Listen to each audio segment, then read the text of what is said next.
একদিকে দিলে নজর আরেক দিক অন্ধকার হয়, আমি একদিক নজর দেই আর একদিক হইব, এই জন্য সাধক রজ্জাব আলী দেওয়ান সাহেব বলেছেন চর্ম চোখ বন্ধ না হলে উঠবে না তোর জ্ঞানের তালা, এই হৃদয় কপাট দেখ না খুলে ঘরের মানুষ। এই চর্ম চোখ দ্বারাই যা দেখা যায় বাবা, ছোট চর্ম চোখ দ্বারাই যা দেখছেন এটা ভুল হয়ে যায়, কিন্তু জ্ঞান চক্ষু যদি কখনো খুলে যায় ওই মানুষটা যেদিকে চাই সেদিকেই সমান দেখে কিনা। যেমন এই জায়গার মধ্যে আমি দাঁড়াইয়া চক্ষুটা বন্ধ করছি, আমার চারিদিক সমান কিনা? হ্যাঁ, এই চর্ম চোখটা যখন বন্ধ হয়ে যাবে তখন আপনার জ্ঞানের তালা যদি কখনো ফুটে যায়, মুর্শিদের কৃপা বলে, তখন আপনি সর্বদাই সব সমান দেখবেন। কি বাবা, তাই না? এই হলো মূল বিষয়। এখন আমি দেখি না আমার দোষ হলো চর্ম চোখ বন্ধ হয়ে যায়। হ্যাঁ, সাইজি বললেন নবীর আইন জগৎ জুড়া সেজদা হারাম খোদা ছাড়া। শরীরটা খুব খারাপ বাবা, আজকে গান গাইতে পারবো এটাও আমার দেখছে, যেমন জ্বর এমন ঠান্ডা, আমি খুব অবস্থার মধ্যে আছি, তো তারপরও দোয়া রাখবেন। সাইজি বললেন নবীর আইন জগৎ জুড়া সেজদা হারাম খোদা ছাড়া। এখন আমার মুর্শিদ পর্যক সামনে খাড়া, সেজদার সময় তুই কোথায়? প্রশ্নটা হয়েছে না? হয়েছে। সকল রাবিতে বলে পর্যক লেখে তুলিলে, কানে তুই এক কানে নিলে মনে এক মন ধরা। লাস্টে গানে বললেন যদি বেলায়েতে হতো বিচার ঘুচে যেত মনের আধার, লালন ফকির এধার ওধার দুধারেতেই খাবি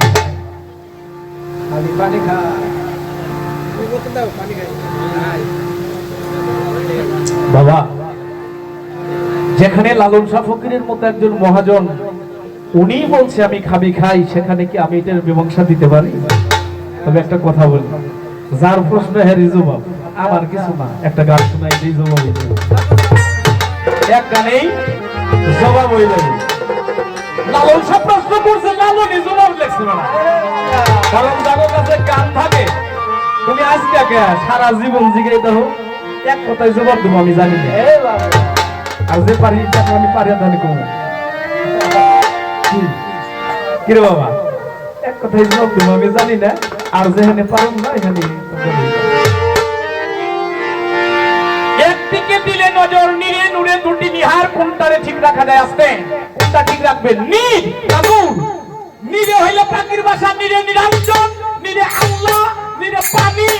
আছে না একটা ব্যাপার, এক এক ভাষায় এক একটা বুঝাইছে কি ডাক্তার সাহেব। এক নীর হইল পাখির ভাষা বোঝায়, আর এক নীর হইল নীর পানি, তাই না? আবার নিতে নিরঞ্জন, তাহলে ভাষাটা কিন্তু কেমন আলাদা হয়ে গেল। নূর হইল নবী। এবার ভক্তের প্রশ্ন, শিষ্যের প্রশ্ন, কোনটারে ঠিক রাখবো? নীরও ঠিক রাখা লাগবো না, নূরও ঠিক রাখা লাগবো না, আগে নিয়ার ঠিক করো।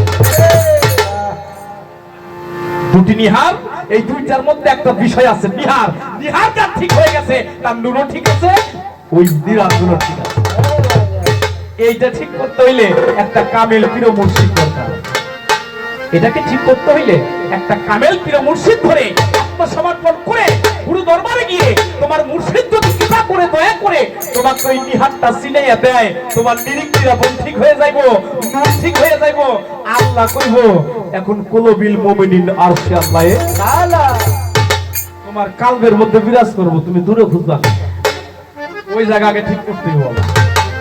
গানের মধ্যে পাইলাম যদি বেলায়েতে নবীর আইন জগৎ জোড়া সেজদা হারাম খোদা ছাড়া, মুর্শিদ পর্যক আমার সামনে খাড়া, সেজদার সময় আমি মুর্শিদকে ঠিক কোথায়? কারণ আল্লাহ ব্যতীত সেজদা করা যাবে না, কারণ নবীকে সেজদা করলে আল্লাহ বাদ পড়ে যায়, আল্লাহকে সেজদা করলে নবী বাদ পড়ে যায়, আর আল্লাহ এবং নবীকে সেজদা করলে গুরু বাদ পড়ে যায়, গুরুকে সেজদা ভক্তি তাজিমি করলে আমার পিতা মাতা বাদ পড়ে। এই হলো তার প্রশ্ন। এবার আসেন, সবচাইতে পুরা কপাল আমার বাবা। গানটার মধ্যে কইছে না নবীর আইন জগৎ জোড়া সেজদা হারাম হইল খোদা ছাড়া, আমার মুর্শিদ বর্জক সামনে খাড়া, আমি এখন মুর্শিদের তুই কোথায়? কি কয়? সবচাইতে পুরা কপাল হলো আমি যে তোমার মতো আমার সেজদার মধ্যে আমার মুর্শিদের ছবি আসে না। কি কয়? আমি যদি সেজদা করতে গিয়া ওই পর্দক আমার সামনে আসে, আমার জীবনটা ধন্য মনে করি। কিরে বাবা, আমার জীবনটা ধন্য যে ওই সেজদার সময় যদি আমার প্রাণবন্ধুর ছবিটা আমার সামনে ভাইসে ওঠে, আমার আর কিছু লাগে রে।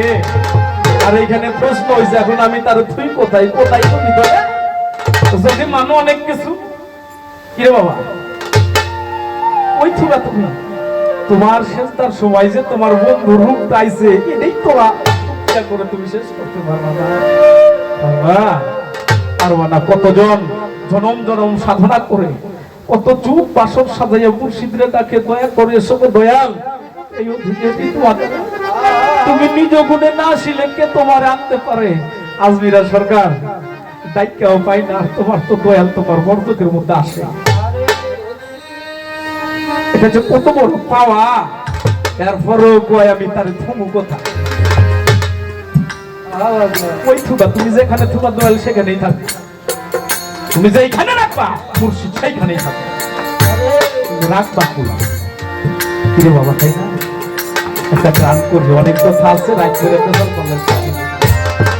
তাহলে এমন একটা পথ দেখায় দিবেন। প্রশ্ন রেখেছে যেন আমি সমস্ত সাধনাটা একটা জায়গার মধ্যে করতে পারি। এত জায়গায় আমার যাওয়ার কায়দা নাই। লালন সাহ বলছে, আমি বলি না, চলো যাই।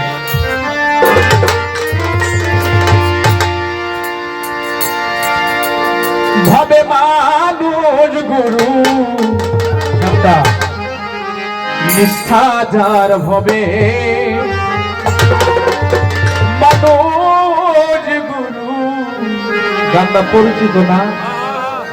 পরিচিত কিনা? কি কইছে বুঝছেন?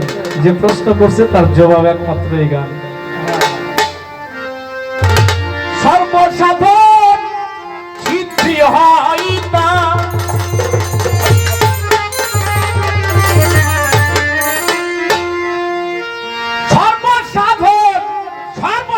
পৃথিবীতে যত প্রকারের সাধন আছে তোমার ঠিক হয়ে যাবে, সিদ্ধি হয়ে যাবে যদি মানুষ গুরু নিষ্ঠা। হ্যাঁ, নীর কও, নূর কও, বাবা কও, মা কও, ডাইনে কও, বায়ে কও, উপরে কও, নিচে কও, সব ঠিক হয়ে যাবো। মানুষ গুরু নিষ্ঠা যার হবে, মানুষ গুরু নিষ্ঠা যার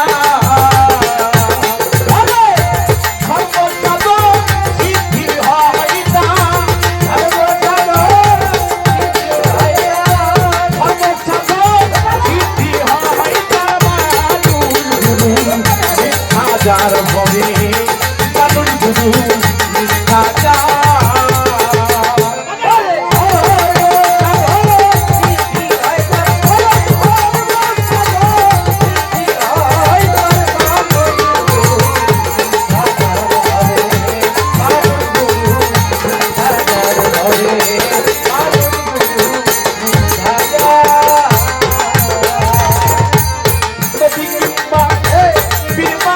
Bye.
লাগতেছে বাবা? আচ্ছা, খারাপ লাগে? হ্যাঁ, ভালো এলো উচিত কথা, কারণ আজকে বেশি কথা বলার মনটা বাবার নাই। আমি হইলো পেশালা শিল্পী, বাবা হইলো ফকির আবুল সরকার। তো জাতের একটা দোষ আছে, দাঁড়াইলে 2-2.5 ঘন্টার মধ্যে আর বসার মন চাই না।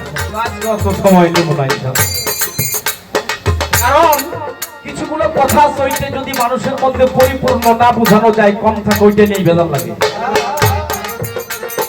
আবার অনেকে কাইটিয়া সাইটিয়া ফালাই দিয়ে ভিডিও এডিট করে পাঠাই দেয়, পরে শিল্পীরা পরে বিপদ প্রশ্ন করছে না। লালন শাহ বলেছেন নিরাকারে জ্যোতির্ময়, যে কি আকারে? নীর আকারে। জ্যোতি মানে কি? জ্যোতি কি? আলো।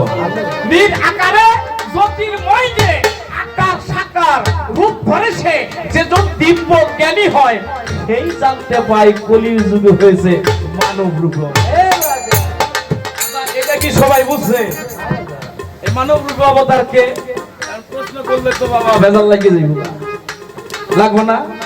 আচ্ছা, নূর মানে কি? আলো। নূর আলো না? নূর ধরা যায়? এটা কি পানির মতো না শক্ত পাথরের মতো? কথা কর না কেন? কি আছে? পবিত্র কোরআন শরীফ খুলে দেখেন, আল্লাহ পাক বলেছেন কাদিজাকুম মিনাল্লাহি নূর ওয়া কিতাবুল মুবিন। আল্লাহ বলেন আমি তোমাদের মধ্যে এক খণ্ড নূর ফিরেছি। আমার কথাটাকে বুঝতে, কারণ ওই যে শব্দের এক জায়গায় পাইতে চাও। এই আস্তে, নূর। এই নূর কোন নূর? আল্লাহ বলেন এটা আমার জাতি নূর। ওই নূর যখন আকার ধারণ করলেন তখন হয়ে গেলেন নূরে মুহাম্মদুর রাসূলুল্লাহ সাল্লাল্লাহু আলাইহি ওয়াসাল্লাম। এই জন্য আল্লাহ বলেছেন আমার নূরে হইল নবী, আর নবীর নূরে কুলওয়াত। তাই না? তাই না? এই তো কইছে। এবার আসে, আচ্ছা নূর, এই নূরের সাধনা করতেই ধরতেই। নূর হইল আলো। নূর এতই আলো যে যার কাছে কোনো আলোই তাড়াইতে পারে না। এইবার কথা হইলো এই জায়গার মধ্যে একটা বাল্ব জ্বলতেছে। আচ্ছা বাবা, এই আলোটা এমনি ধরতে পারবেন? ধরলে কারেন্টে শর্ট করবো না? কথাটা বুঝাইতে পারলাম? যদি ডাইরেক্ট আমি ধরতে যাই, দেখবেন অদৃশ্যমান, কিন্তু এমন একটা জারা দিব একবারে আপনার প্রাণটাও যাইতে পারে কিনা। আচ্ছা, যেটার মধ্যে যে লাইন আসছে ওইটা দেখা যায়? এই কাভারটা যখন লাগাইছে তখন এর মধ্যে আছে না লাইন? আসেনি? আছে। এখন ধরাও যাইতাছে, গানও গাওয়া যায়, আদরও করা যায়, বুকের মধ্যে দেওয়া যায় না? হয় কিছু। আর এটা না থাকলে কি তো? হ্যাঁ, তাহলে এই যে আলো প্রচার হয়, সাউন্ড হয়, এই যে এখন কিন্তু ধরা যায়, বোঝাই না?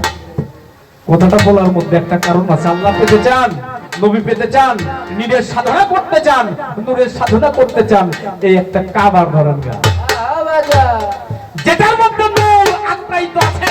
তার মধ্যে আমার জালাল চাঁদের মধ্যে একজন মানুষের কাছে চলে যান, আমার খাজা বাবার মধ্যে একজন মানুষের কাছে চলে যান, আমার বড় পীরের মধ্যে একজন মানুষের কাছে চলে যান, আমার নূর বাবার মধ্যে একজন মানুষের কাছে, আমার মকুল চাঁদের মধ্যে একজন মানুষের কাছে যান, আমার মফিজুদ্দিন বাবার কাছে চলে যান। আল্লাহর ওলি যারা, ওদের কাছে এই নূরটা আত্মায়িত আছে। তারা নূরের সাধনা করে এই নূরটাকে ধরে নিজের ভিতরে ওইটাকে ধারণ করছে। এখন তাগো ধরলেই নূর ধরা হয়।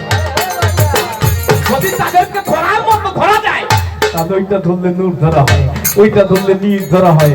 গুরু যেইটা কয়ে দিব নিরিক নিরাপন, ওইটা সব ঠিক হয়ে যাবে।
কইছে বহুত তর্কে দিন বয়ে যায় বিশ্বাসের ধন নিকটে।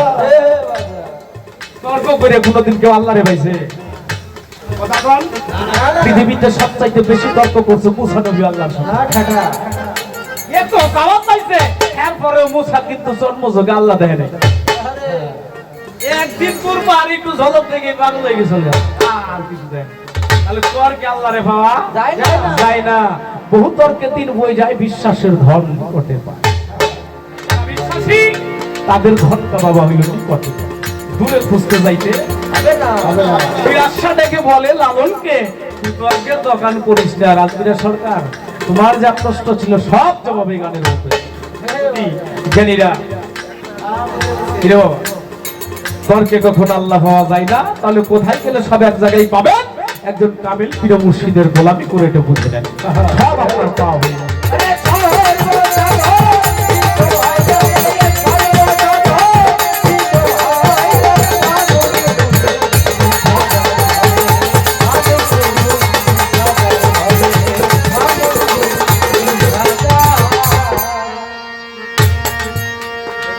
আর ওই একটা প্রশ্ন করি, প্রশ্ন ভুলি নাই কোনটা কোনে পেরা যায়। কানের মধ্যে প্রশ্ন আছে, ওরে আমার মন সকলে রাবিতে বলে এইটা বর্জকের কারণ। কথা মনের মতো বর্জক সকল রাবিতে বলে বর্জক লেখার ওই দলিল। আমি কোন বর্জকটা ধরব? একটা মিউজিক বাজাইছি না, আর একটা কথা কইছি, আগে দিয়ে হাত ঠিক করো। নিধিক বান ধরে তুই নয়নে ভুল নাও, যার এইটা দিয়ে বাবা বর্জক ঠিক হয় নাই, আর ভিতরেরটাও ঠিক হয় না। আর এটা ঠিক করতে হইল দেখা দেখি লাগবে। বর্জকের কথা আল্লাহ বলছে, এত দূর আমি যাবো না, এত কথা বলার সময় নেই। তাহলে আপনাকে বর্জক ঠিক করতে হলে আগে আপনার এই বিদ্যুৎ ঠিক করতে, তার মুর্শিদের রূপ, মুর্শিদের ছবি, যার সর্বদাই সবসময় ধ্যানে জ্ঞানে উঠতে বসতে চলতে ফিরতে যে জায়গায় যায় সে জায়গায় আমার নকুল চাঁদে দেখে, যে জায়গার মধ্যে যায় আমার জালাল চাঁদে দেখে, যে জায়গার মধ্যে যায় আমার মফিজুদ্দিন চাঁদে দেখে। তার কেমন নিরিকি রাবণ ঠিক। এই জন্য বাবা আগে এটা ঠিক করে লিখবেন। কিভাবে করবেন? এই একই পন্থা, কামিল পীর মুর্শিদ ধরে এটার সাধনা করে নেন। কারণ নিরিকি রাবণ ঠিক না হলে আপনার ইবাদত বাবা হইবে না। কারণ ঈমানটাই যদি পরিপূর্ণ না হয় তাহলে কি ইবাদত কাজে আসে? আসে? আসবে? তাহলে আগে এই ঈমানটাকে পরিপূর্ণ করতে হবে। দুটি প্রশ্ন চলে গেল, আর একটা প্রশ্নের মুখে দাঁড়ানো